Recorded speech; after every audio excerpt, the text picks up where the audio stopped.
Mhlambe asheshe ngibona isikhathi asheshe silo kade ekhala ngokuthi ubrown.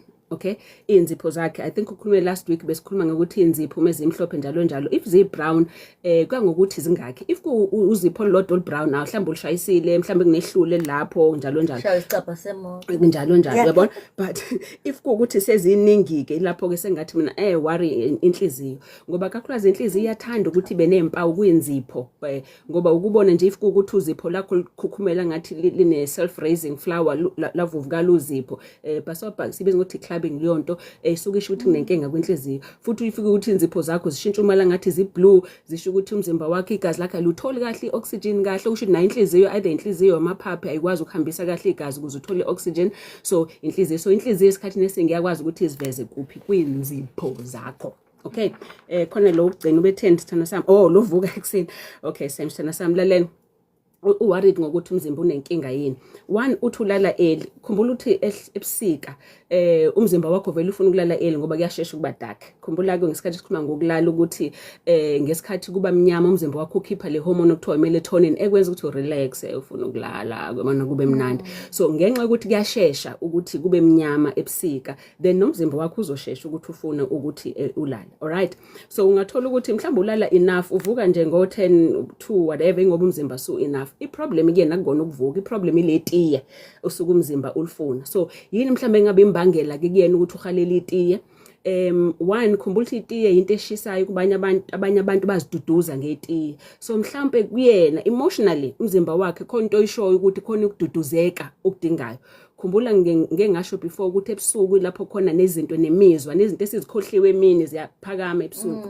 So ungathola ukuthi umzimba wakhe uthi khona le ngifuna ukududuzeka khona le ngifuna ukufudumala khona and then umzimba mase uyavuka ngaleso sikhathi kakhulukazi futhi ngo past 2 to 3 ngoba ngaso sikhathi ihormone okuthiwa icortisol le stress iyanyuka ngoba umzimba usuke ukuprepare ukuthi uzovuka manje if already when unezinto ozicabanga engqondweni yakho then uzovuka ngaleso sikhathi kanti umzimba wakho uthi hey kunezinto kunegap kunezinto osafuna uzicabange uzilungise ngoba sokunyuke leyo hormone. Okay, mhlawumbe uvuka nje ngoba usheshe walala kade engadlile ushukela wakho uyadropa umzimba wakho uyamvusa usuthi hey vuka ushukela uyehla so if ecabanga ushukela ucabanga itiye okay then umzimba wakhe ufune itiye. So I think naku ukubala ukuthi usukela lesikhathi esingakanani ngoba mhlawumbe ngempela umzimba usuke usudelile usuthi vuka phuza itiye uvuka uhambe wenzeni kanti yena ngoba kade sheshe wala ukujwayeza kwakhe. Yes, it could be ukuthi uzijwayeza or mhlawumbe icaffeine. Okay, khumbula ukuthi itiye line caffeine so mhlawumbe icaffeine umzimba wakho usuke usufuna icaffeine nawo ngaphakathi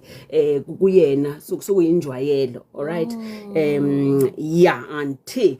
So mhlambe ke umzimba wakhe akona nje kuphela ukuthi ufuna itiye kodwa mhlambe imizwa yakhe ifuna ublanket imfudumalo. Yes, loneliness. Loneliness. Usho kanje mhlambe sengaqala ukuthi uma evakashile noma engeyedwa noma njani uyalala kuze bese bona lapho umahluko hayi man lalela kukhona kodwa ukuthi ube lonely bekhona umuntu bekhona abantu be lonely angivalelisi lapho ngicina la. Okay, abasende ama-VN sithelo sami ngoba ngiyabona ney'ncingo ziyakhala abasende ekuzothi mukhama mhlambe la ngesinto zizayizo kusebenzisa nyenye topics soqhubeka senze okunye. Mina nguDr Nomcebo Mthembu inamba yami sesibhedlela 0729947547 mhlambe ulonely Ithinte ngikusize inamba yami yaseclinic 0317658475 iseThekwini lapho ePorters Hill and then eRichards Bay 0357601569 eRichards Bay. By the way anti sokuzoba khona udokotela ozoba khona ngoLwezithathu nangoLwezihlanu futhi ozobe khona noma mina ngikhona Monday kodwa ngoLwesithathu nangoLwezihlanu sukhona udokotela ozoba khona eRichards Bay also office in the Medilution Locum. Yes, sengimtrainile ningasabi sengimfundisile. Okay. Yabona mlelo